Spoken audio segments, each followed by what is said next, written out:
Hola, soy Sara Muñoz, jefe de la Oficina Registral del Callao, registrador público. Los invito a ver este video organizado por SECAJU sobre procedimiento registral. Bien, pasamos a ver el cuarto caso.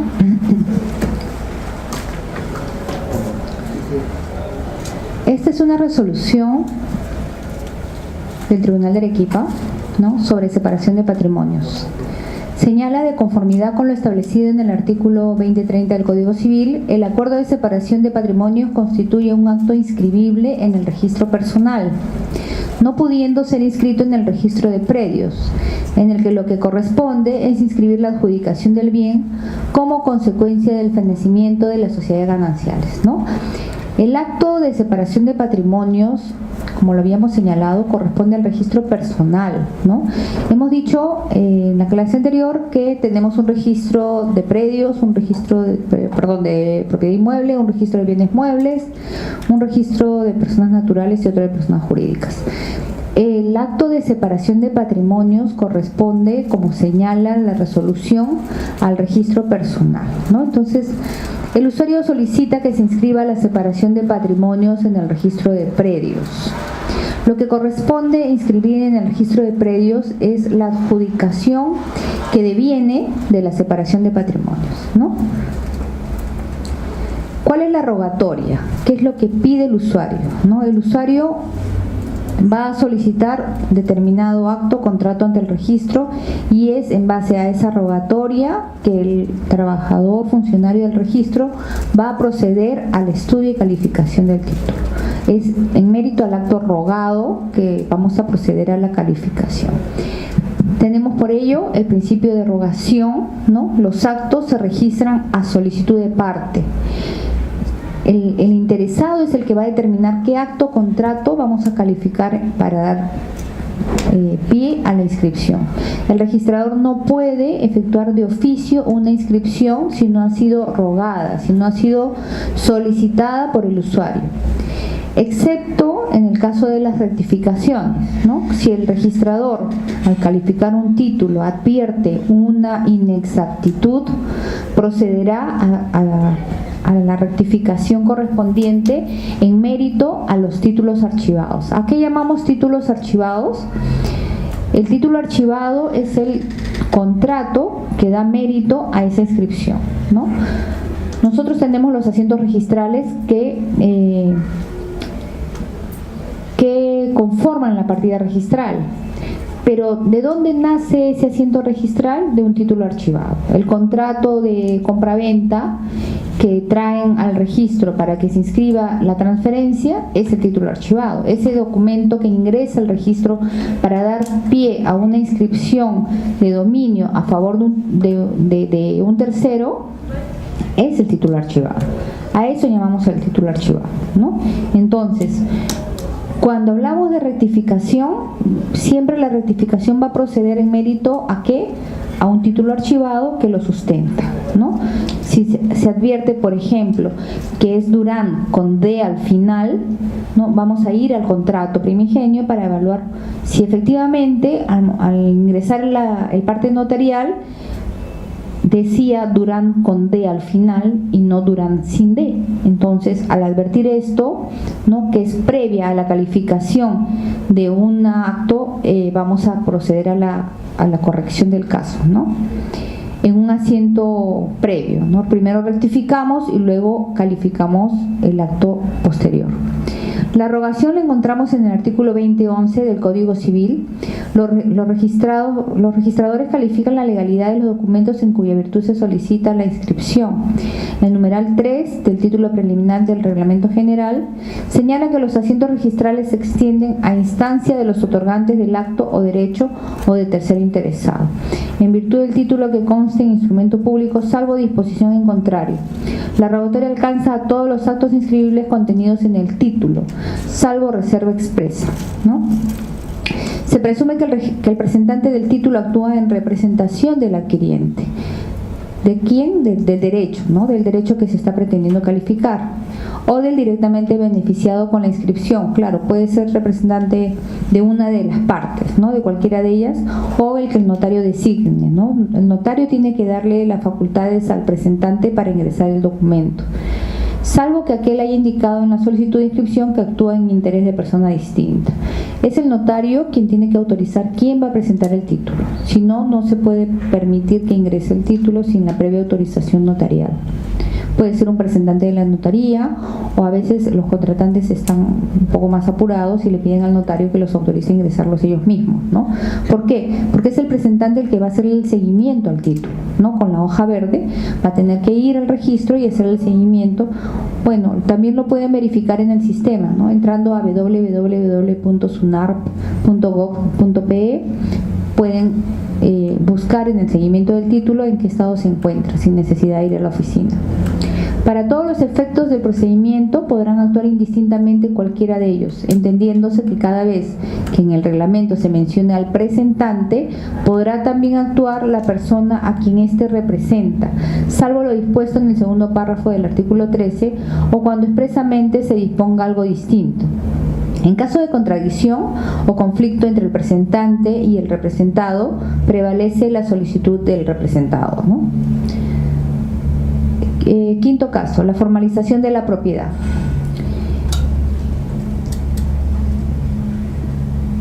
Formalización de transferencia con posterioridad al fallecimiento del adquiriente. Este es el caso que yo les estaba diciendo al inicio, que hay una excepción.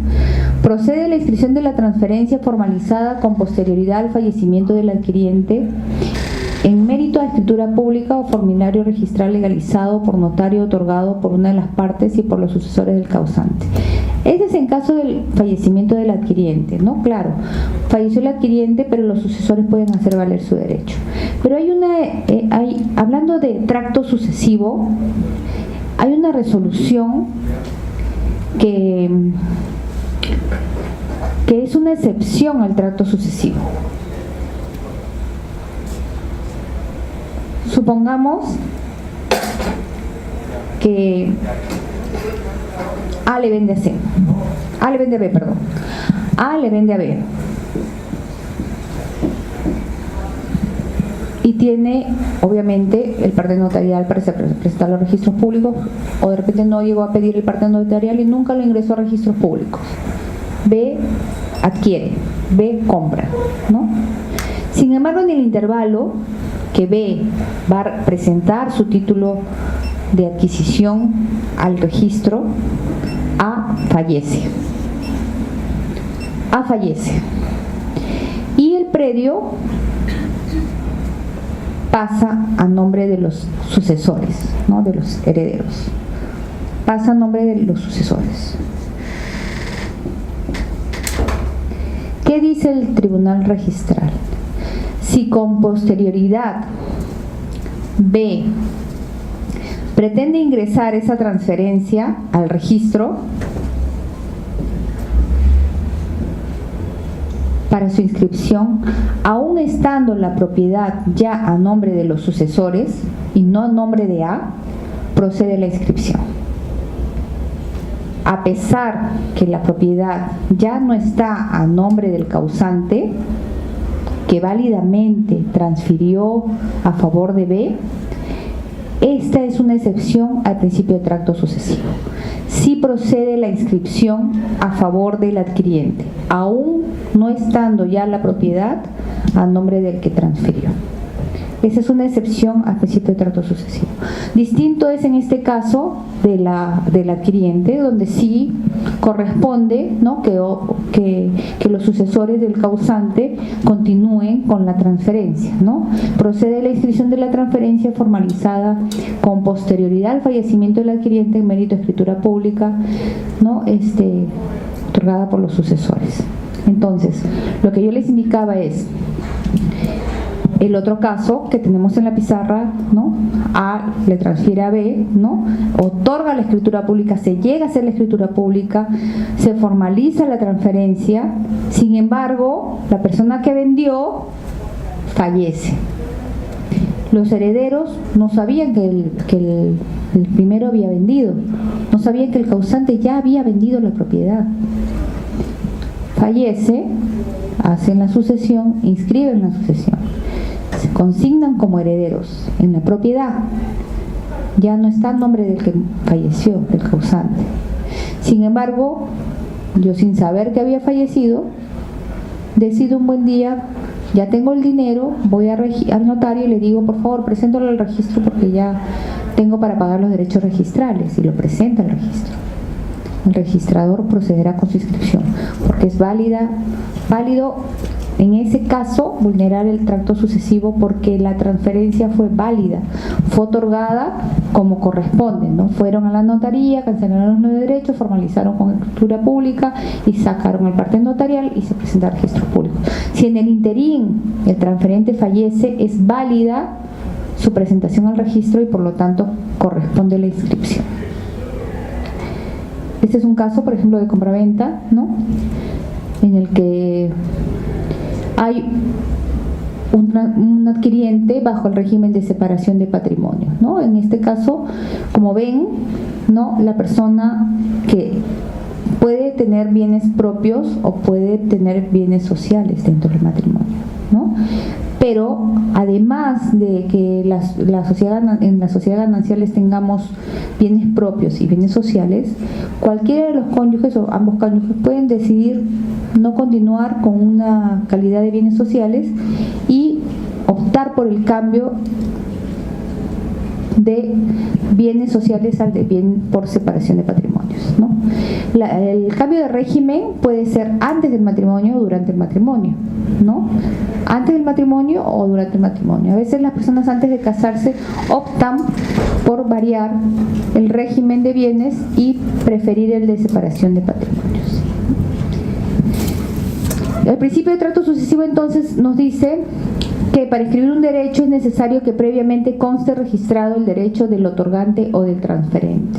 Tenemos como base legal el artículo 2015 del Código Civil, que señala que ninguna inscripción, salvo la primera, se hace sin que esté inscrito o se inscriba el derecho de donde emana. El artículo 6 del título preliminar, ninguna inscripción, salvo la primera, se extiende sin que esté inscrito o se inscriba el derecho de donde emana o el acto previo necesario o adecuado para su extensión, salvo disposición en contrario. El tracto sucesivo viene a establecer un orden registral, ¿no?, al exigir la identidad personal y real en la correlación entre el título inscribible y el registro, y el ordenar sucesivamente los asientos dentro de cada folio sobre la base de un nexo causal entre la titularidad registral del transferente y la del adquiriente que pretende inscribir, ¿no? ¿Cuál es el fundamento de este principio? Reposa en la seguridad jurídica y en el principio sustantivo de que nadie da lo que no tiene, ¿no? Yo no puedo transferir un inmueble si no figuro como propietario. Yo no puedo vender un vehículo si no soy el único propietario. Si soy copropietario, tampoco puedo hacerlo solo, salvo que estemos hablando de acciones y derechos, ¿no? La esencia es que los derechos emanan del verdadero titular. Por ejemplo, A le vende a B y luego B le vende a C. Para que C inscriba su derecho, debe inscribirse primero la venta a favor de B, ¿no? Lo que estamos hablando justamente son los sustentos que utiliza el tribunal registral, ¿no?, para poder revocar o confirmar las esquelas de observación. La excepción al tracto sucesivo la encontramos en la inmatriculación, ¿no? Cuando nosotros inmatriculamos un predio, cuando lo ingresamos por primera vez, no existe un antecedente, no hay nada previo, por lo tanto no podemos hablar de tracto sucesivo porque no hay una existencia jurídica de ese predio, es la primera vez que se va a registrar, estamos inmatriculando. Lo mismo pasa con la constitución de sociedades, ¿no?, excepto por la reserva que debemos verificar, ¿no? Antes de hacer una constitución nosotros tenemos que hacer una búsqueda del nombre de esa empresa que queremos crear. Hacemos la búsqueda en el sistema y luego hacemos una reserva del nombre. Una vez reservado el nombre, recién podemos constituir la empresa con esa denominación, ¿no?, una vez reservado el nombre. Pero excepto de estos tipos de trámites no hay más que ver, no hay antecedentes, por lo tanto no hay tracto que prever. El sexto caso lo tenemos en el caso del anticipo de propiedad. Anticipo de cuotas ideales. La transferencia por sucesión a favor de uno de los cónyuges como acto previo a la transferencia de cuotas ideales. No No procede la transferencia de las cuotas ideales que le pudieran corresponder al cónyuge sobreviviente en su calidad de heredero sin que previamente se haya registrado la transferencia por sucesión del cónyuge fallecido en el registro de predios respectivos. Como les señalé, tenemos 4 registros, ¿no es así? El registro de personas naturales es uno de ellos. Cuando fallece una persona, tiene 2 vías para suceder. O sucede de manera testamentaria, ¿no? Cuando la persona en vida decide a quién dejar sus bienes, o sucede de manera intestada, cuando la persona le sorprende la muerte, no dejó testamento y son sus sucesores los que van a tener que preocuparse por hacer una sucesión intestada, ¿no? En ese caso, la sucesión, sea cual fuere, testamentaria o no, debe ser registrada en el registro personal. Entonces, una vez registrada en el registro personal, sea en el registro de sucesiones o en el registro de testamentos, ¿no? Porque el registro personal tiene a la vez sus registros, ¿no es así? Entonces, en el registro de sucesiones intestadas se inscriben las sucesiones, en el registro de testamentos se inscriben los testamentos. Una vez registrado lo que fuere, uno de los dos, en el registro personal, nosotros tenemos que inscribir esa sucesión en todos los bienes que tuvo el causante en vida. Tuvo 5 casas, en las 5 casas hay que pedir que se traslade esa sucesión, en las 5 casas, ¿ya? O 5 propiedades. Entonces, una vez trasladada la sucesión a cada uno de los bienes que tuvo el causante, recién van a aparecer los sucesores designados vía notarial o judicial en esos bienes como tales, ¿no? Una vez trasladada la sucesión, recién vamos a figurar. Imaginando que soy yo la que fallezco, serán mis hijos los que aparezcan en las propiedades que yo pudiera tener, ¿no? ¿Alguno de ellos podría querer vender una propiedad sin haber inscrito la sucesión antes? No, porque no aparece como propietario. O sea, podrá decir, mi mamá falleció y ahora yo soy el dueño y yo la vendo. No, porque la persona le va a decir, a ver, ¿dónde apareces como dueño? Primero tienes que registrar la sucesión a favor tuya para que recién de ahí puedas venderlo. Eso es lo que le dice la resolución del tribunal.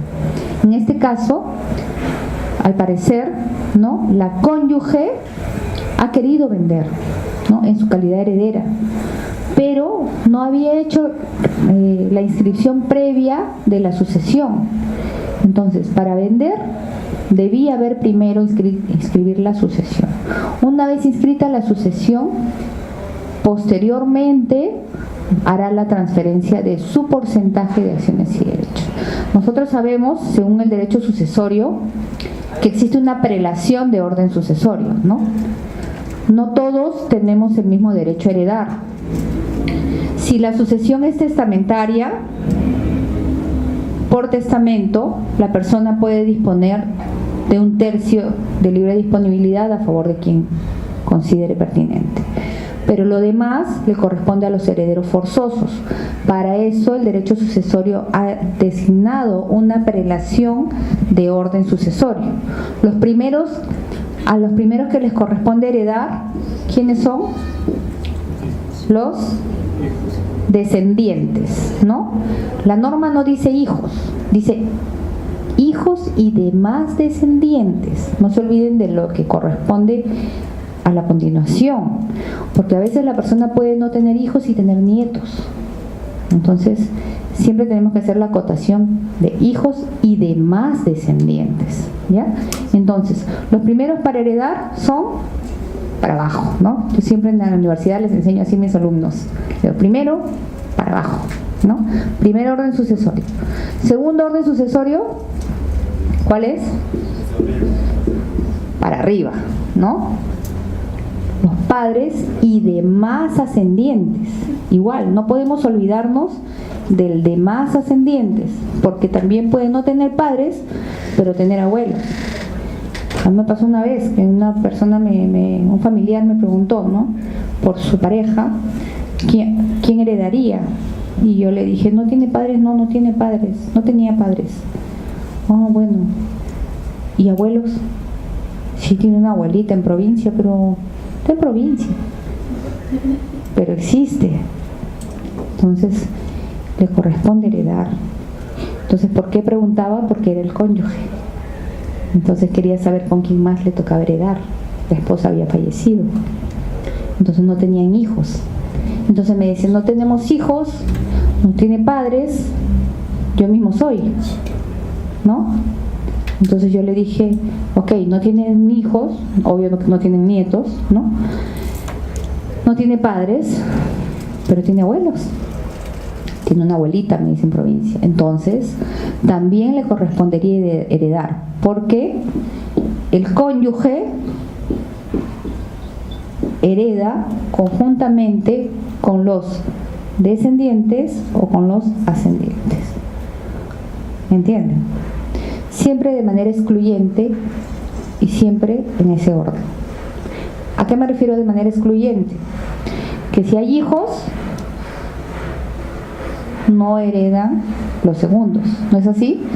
Si hay descendientes, no heredan los ascendientes, es excluyente.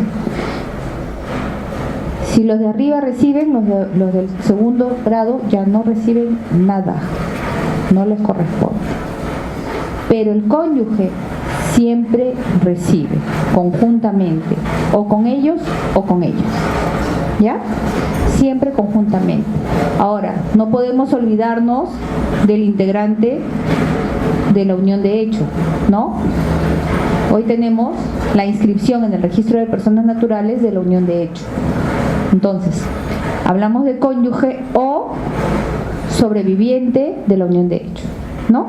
Sobreviviente de la unión de hecho. Entonces, en este caso, la heredera, obviamente, puede haber sido única o puede haber sido coheredera.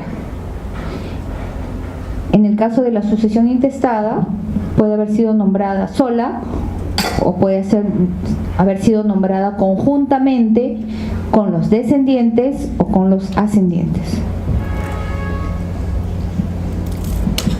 Entonces, tenemos que tener en claro cuál es el régimen de sociedades gananciales, ¿no? Está regulado en el artículo 301 y siguientes del Código Civil. En este régimen puede haber bienes propios de cada cónyuge y bienes de la sociedad, ¿no? Son bienes propios de cada cónyuge, ¿no? Entre otros, los que aporte al iniciarse el régimen, los que adquiera durante la vigencia de dicho régimen a título oneroso, cuando la causa de la adquisición ha precedido a aquella, ¿no? Y los que adquiera durante la vigencia de dicho régimen a título gratuito. El artículo 303 precisa que cada cónyuge conserva la libre administración de sus bienes. Y el régimen de separación de patrimonios regulado en los artículos 327 y siguientes del Código Civil. En este régimen cada cónyuge conserva la propiedad, administración y disposición de sus bienes presentes y futuros y le corresponden los frutos y productos de dichos bienes. Asimismo, cada cónyuge responde de sus deudas. Cada cónyuge responde de sus deudas con sus propios bienes y los futuros cónyuges pueden optar por el régimen de separación de patrimonios, ¿no? Para lo cual deben otorgar escritura pública e inscribirla en el registro personal. De lo contrario, se presume que han optado por el régimen de sociedades gananciales. ¿Qué pasaría si yo, bueno, mejor la señorita, antes de casarse, adquiere un bien, ¿no? Adquiere un bien por herencia. Pasan 2-3 años, se casa, ¿no? Y dentro del matrimonio, estando dentro del matrimonio, decide vender ese departamento que adquirió por herencia. Y con ese bien que adquirió por herencia, se compra otro departamento. ¿Ese bien que compra posteriormente es propio o es social? Propio. ¿Por qué sería social y por qué propio? Propio porque el dinero proviene de la venta de ese bien que ha sido heredado. ¿Y por qué social? Porque lo ha adquirido cuando ha estado en sociedad. Bien. ¿Qué dice la norma? Si bien es cierto que el bien lo adquiere, yo crearía más debate, pero el tiempo nos falta. Si bien es cierto que el bien ha sido adquirido dentro de la sociedad conyugal porque estaba ya casada, dice la norma que si el dinero proviene de la venta de un bien heredado, bien propio, el bien que adquiere con el fruto de esa venta también es propio.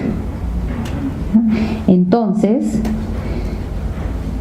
tendría que consignar en el contrato, ¿no?, que habiéndose vendido el predio inscrito en la partida tal con un precio de venta tal y, ¿no?, que con ese dinero se adquiere el presente predio, también constituye un bien propio. ¿Ya? Tendría que hacer la aclaración en el contrato. Sí, dime. La base en el cual señala usted los bienes. Sí, no sé si lo he puesto aquí, pero está en el Código Civil. Sí, está en el Código Civil. Está como excepciones a la regla. Y se aplica en el derecho registral. Incluso hay resoluciones del tribunal respecto a eso. Como ven, las resoluciones del tribunal abarcan todo nuestro Código Civil, ¿no? Hoy hemos visto derecho de personas, derecho de familia, sucesiones, contratos, pasea por todo el Código Civil. El principio de legalidad, en el numeral 5 del título preliminar del Reglamento General de los Registros Públicos, señala que los registradores califican la legalidad del título en cuya virtud se solicita la inscripción. La calificación comprende la verificación del cumplimiento de las formalidades propias del título, la capacidad de los otorgantes, la validez del acto que contenido en aquel constituya la causa directa e inmediata de la inscripción. ¿Cuáles son las innovaciones que tenemos hoy en día? La exhibición o lectura de títulos en trámite. En realidad ahora podemos tomarle fotos a los títulos, ¿no? Ahora ya se ha flexibilizado, al igual que en el Poder Judicial, ¿no?, excepto cuando afecta a la intimidad, ¿no? Hay restricciones para lo que es la curatela, los testamentos, ¿no? Hay todavía algunas restricciones. La manifestación de las partidas electrónicas en línea, la obligatoriedad de mencionar los títulos pendientes de inscripción, ¿no? Tenemos pues mucha digitalización en el sistema registral hoy en día, ¿no? Como les señalaba la fecha anterior, hoy tenemos muchos servicios vía digital, ¿no? Muchos accesos vía digital, y si ustedes consignan en internet resoluciones del Tribunal Registral, pueden acceder tranquilamente a todas las resoluciones del Tribunal Registral. Hoy he traído algunas resoluciones más o menos entendibles, digeribles, para que ustedes puedan conocer todas las que abarcan los principios registrales, que son la base del derecho registral. Pero hay muchas otras, ¿no?, en internet. Ustedes pueden acceder desde la página de la SUNAR para que las conozcan. Bueno, eso es todo por hoy. Pasamos al rol de preguntas. Gracias por su atención.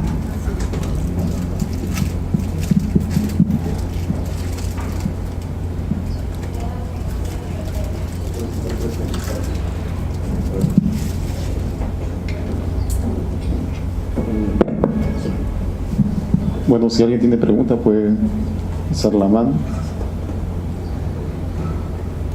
¿Alguna pregunta? Me preguntaban en el intervalo. Sí, dígame. Bueno, si existieran dos hermanos como únicos herederos de una propiedad y le entablan una demanda a uno de los hermanos por una supuesta deuda que nunca existió, utilizan su DNI, sigue un proceso a escondidas.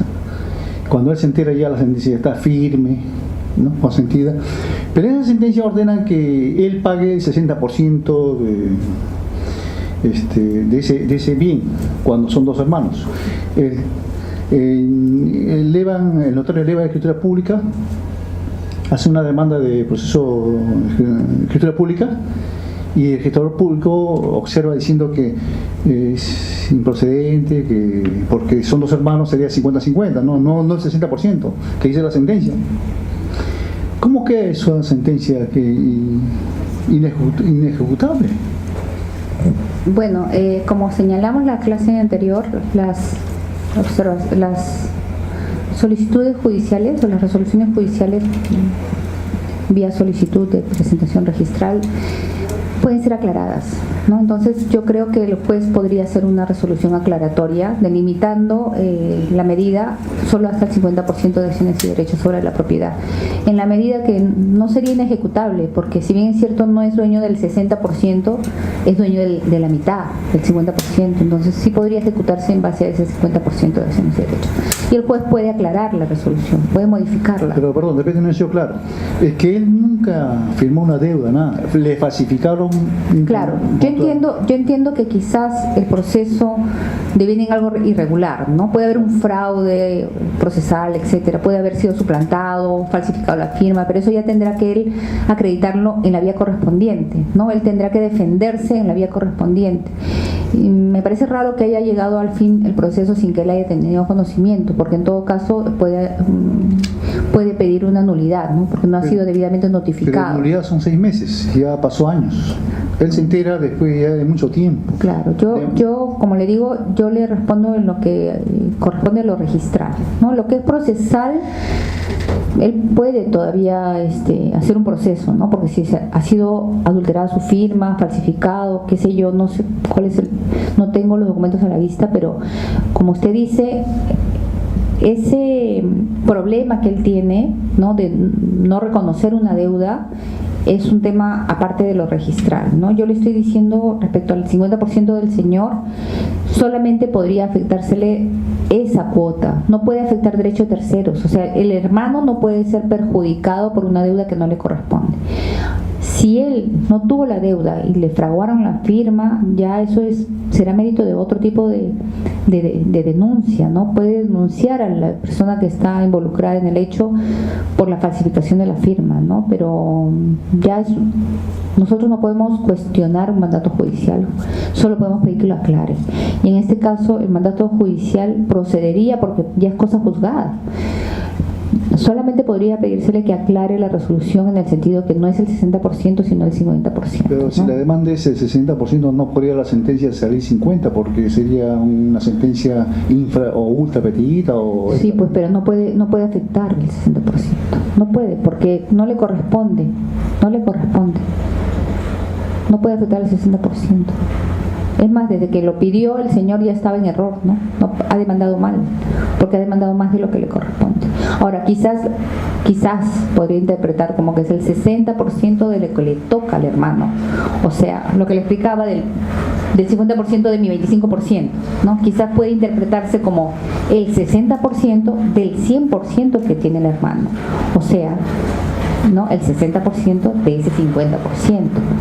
Yo podría atribuirlo a algo así, pero no puede demandar el 60% si no lo tiene, ¿no? No lo tiene.